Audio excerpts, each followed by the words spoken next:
Chapter 5 Goals in the Grass. Go, go, said Jack. He threw his notebook into his pack. He pushed Annie toward the rope ladder. Bye, Henry, she says. Go, said Jack. He gave Annie a big push. Cricket, Annie says, but she started up the ladder. Jack stumbled after her. They tumbled through the tree into the tree house. They were panting as they looked out the window at the dinosaur. He was standing on a hilltop, eating flowers off the tree. Oh man, whispered Jack. We are in a time long ago. The dinosaur looked like a huge rhinoceros, only he has 3 horns instead of 1. Two long ones above his eyes and one on his nose. He has a big straw-like things behind his head. Triceratops, said Jack. Does he eat people? Whispered Annie. I'll look it up. Jack grabbed the dinosaur book. He flipped through the page. There, he says. He pointed to the picture of the Triceratops. He read the captions. The Triceratops lives in the late Cretaceous periods. This plant-eating dinosaur weighed over 12,000 pounds. Jack slammed the book shut. Just plants, no meat. Let's go see him, said Annie. Are you nuts? Said Jack. Don't you want to take a note about him? Said Annie. We're probably the first people in the whole world to ever see the real-life Triceratops. Jack sighed. She was right. Let's go, he says. He shoved the dinosaur book into his pack. He slugged it over his shoulders and started down the ladder. On the way down, Jack stopped. He called up to Annie. Just promise you won't pat him. I promise. Promise you won't kiss him. I promise. Promise you won't talk to him. I promise. Promise you won't. Go, go, she says. Jack went. Annie followed. When they stepped off the ladder, the pteranodon gave them a kind look. Annie blew a kiss at him. Be back soon, Henry, she said cheerfully. Shush, said Jack. And he led the way through the ferns, slowly and carefully. When he reached the bottom of the hill, he knelt behind the fat bush. Annie knelt behind him and started to speak. Shush! Jack put his finger to his lip. Annie made a face. Jack peeked out at the Triceratops. The dinosaur was incredibly big, bigger than the truck. He was eating the flowers off the magnolia tree. Jack slipped his notebook out of his pack. He wrote, Eat flowers. Annie nudged him. Jack ignored her. He started the Triceratops again. He wrote, Eat slowly.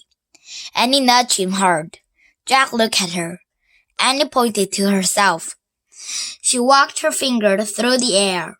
She pointed to the dinosaur. She smiled. Was she teasing? She waved at Jack. Jack started to grab her. She laughed and jumped away. She fell into the grass.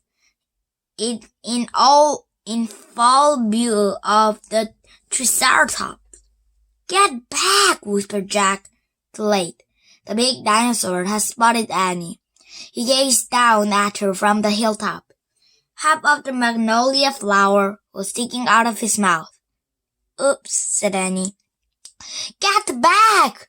Jack shouted at her. He looked nice, Jack. Nice? Watch out for his horn, Annie. No, he's nice, Jack. Nice? But the Triceratops just gazed calmly down at Annie. Then he turned to limp away, down the side of the hill. Bye, said Annie. She turned back to Jack. See? Jack grunted, but he wrote in his notebook. Nice. Come on, let's look around some more, said Annie. As Jack started after her, he saw some things glittering in the grass. He reached out and picked it up.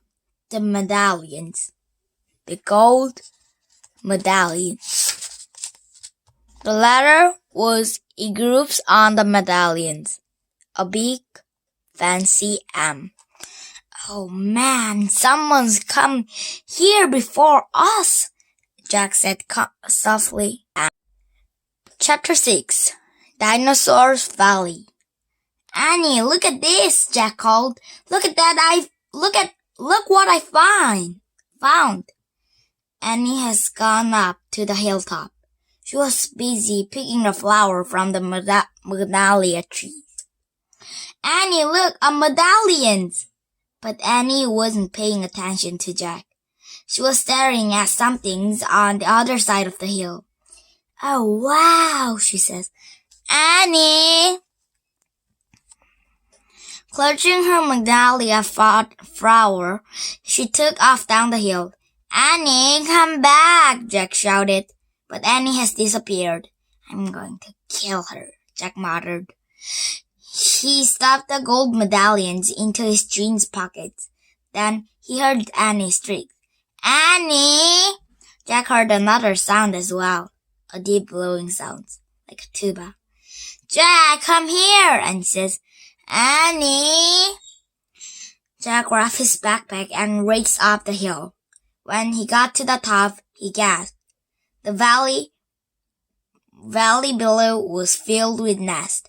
Big nests made out of mud, and the nests were filled with tiny dinosaurs. Annie was crouching next to one of the nests, and standing over her was a gangly duck-billed dinosaurs. Don't panic, don't move, said Jack. He stepped slowly down the hill toward Annie. The huge dinosaur was soaring above Annie, waving her arms, making her tuba sounds. Jack stopped. He didn't want to get too close. He knees on the ground. Okay, move toward me. Slowly, he says. Annie started to stand. Don't stand. Crawl, said Jack. Clutching her flower, Annie crawled toward Jack. The duck-billed dinosaur followed her, still blowing. Annie froze. Keep going, Jack said softly. Annie started crawling again. Jack inched further down the hill, until he was just an arm's distance from Annie. He reached out and grabbed her hand. He pulled Annie towards him. Stay down, he says. He crouched next to her. Bow your head. Pretend to chew. Chew? Yes, I read that. What do you if means dogs come at you? She's no dog, Jack, said Annie. Just chew, said Jack. Jack and Annie both bowed their heads and pretended to chew. Soon the dinosaur grew quiet. Jack raised his head. I don't think she's mad anymore, he says. Thanks, Jack, for saving me, said Annie. You have to use your brain, said Jack. You can't just go running to the nest of babies. There's always the mothers nearby. Annie stood up. Annie? Too late. Annie held her magnolia flower to the dinosaur. I'm sorry you made worry about your baby, she says. The dinosaur moved closer to Annie. She grabbed the flower from her. She reached for another. No more, said Annie. The dinosaur let out the sad tuba sounds. But there's more flowers up there, Annie says. She pointed to the top of the hill. I'll get you some. Annie hurried up the hill. The dinosaur waddled after her. Jack quickly ignored the babies. Some were clawing out of their nest. Where were the other mothers? Jack took out the dinosaur book. He flipped through the page. He found a picture of some dog-billed dinosaur. He read the caption. The Ankylosaurus lives in the canyon. While the few mother's babies sat the nest, others hunted for food. So there must be more mother close by. Hey, Jack! Annie called. Jack looked up. Annie was at the top of the hill, feeding magnolia flowers to the giant Ankylosaurus. She's nice too, Jack, said Annie. Annie says, but suddenly the Ankylosaurus made her terrible tuba sounds. Annie crunched down and started to chew. The dinosaur burst down the hill. She seemed afraid of something. Jack put the book down on top of his pack. He hurried up to Annie. I wonder why she ran away, said Annie. We were starting to be friends. Jack looked around. What she saw in the distance almost made him throw up. An enormous, ugly monster was coming across the plains.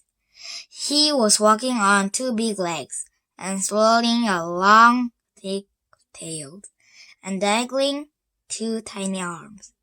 He had a huge head, and his jaws were wide open. Even from far away, Jack could see his long, gleaming teeth. Tyrannosaurus Rex, whispered Jack. Chapter 7. Ready, set, go. Run, Annie, run! Cried Jack. Through the treehouse! They dashed down the hill together, through the tall grass, through the fern, past the pteranodons, and right into the rope ladder. They scrambled up. Seconds later, they tumbled through the treehouse. Annie leaped into a window. He's getting away, she says, panting. Jack pushed his glasses into place. He looked through the window with her. The Tyrannosaurus was wandering off. But then the monster stopped and turned around. Dog, said Jack. The two of them hushed down. After a long moment, they raised their heads. They peeked out again. Coast clear, said Jack. Yay, whispered Annie. We have to get out of here, said Jack. You made a wish before, said Annie. I wish we could go back to Frog Creek, said Jack. Nothing happened. Wait, you're looking at the picture in the dinosaur book, remember? The dinosaur book. Jack groaned.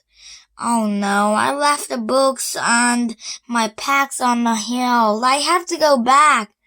Oh, forget it, said Annie. I can't, said Jack.